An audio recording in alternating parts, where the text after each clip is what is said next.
আমরা গত কয়েক মাস ধরে লক্ষ্য করেছি, বিশেষ করে আমাদের দেশের যে রাজ্যগুলিতে বিজেপি শাসন করছে ওই রাজ্যগুলিতে বিভিন্ন জায়গায় বিভিন্ন কর্মে পরিযায়ী শ্রমিকরা গিয়েছে।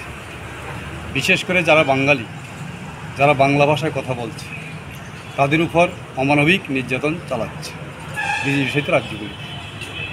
আমরা বলতে চাই বিজেপি শাসিত রাজ্যগুলিকে এবং বিজেপিকে যে আমাদের দেশের যে জাতীয় সঙ্গীত এটা কিন্তু বাংলাতে তৈরি হয়েছে এবং বাঙালিরাই করেছে, এবং স্বাধীনতা আন্দোলন আমরা দেখেছি বাঙালিদের অবদান।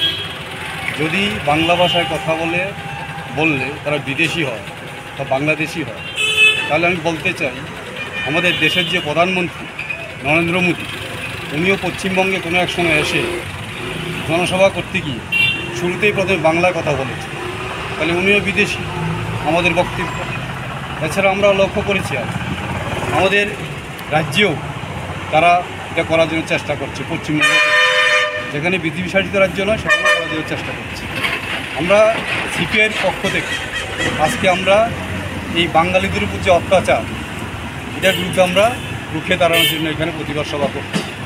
তাছাড়া আমরা লক্ষ্য করেছি 2014 সালের পর আমাদের দেশে যখন আরএসএস পরিচালিত বিজেপি সরকার গঠিত হয়েছে, তখন তারা ধর্মের সুরসুরি দিয়ে, ধর্মের ভিত্তিতে, বিশেষ করে হিন্দু মুসলিমের তকমা দিয়ে দেশের মধ্যে একটা ধর্মীয় মেরুকরণের করার জন্য তারা চেষ্টা চালিয়ে যাচ্ছে।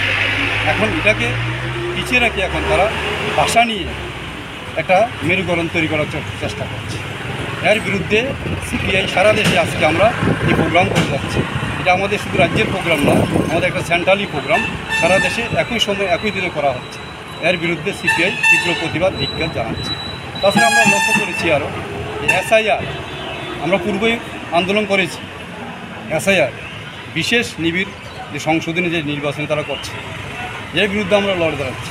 আমরা কি দেখেছি কি বিহারে আগামী কিছুদিনের মধ্যে ইলেকশন হবে, বিধানসভা নির্বাচন, এখানে তারা এসআইআরের নামে এখন পর্যন্ত প্রায় 65 লক্ষ ভোটারকে বাদ দিয়েছে। বিশেষ করে যারা বিরোধী দলের লোক আছে তাদেরকে বাদ দিচ্ছে। কৃষক, শ্রমিক যারা স্বাধীনতার জন্য আজীবন সংগ্রাম করে দিয়েছে, এদেরকে বেছে বেছে দেখে যারা বিরোধী করে তাদেরকে বাদ দিয়েছে। আজকে সারা দেশে বিশেষ করে দিল্লিতে ইন্ডিয়া জোট এর বিরুদ্ধে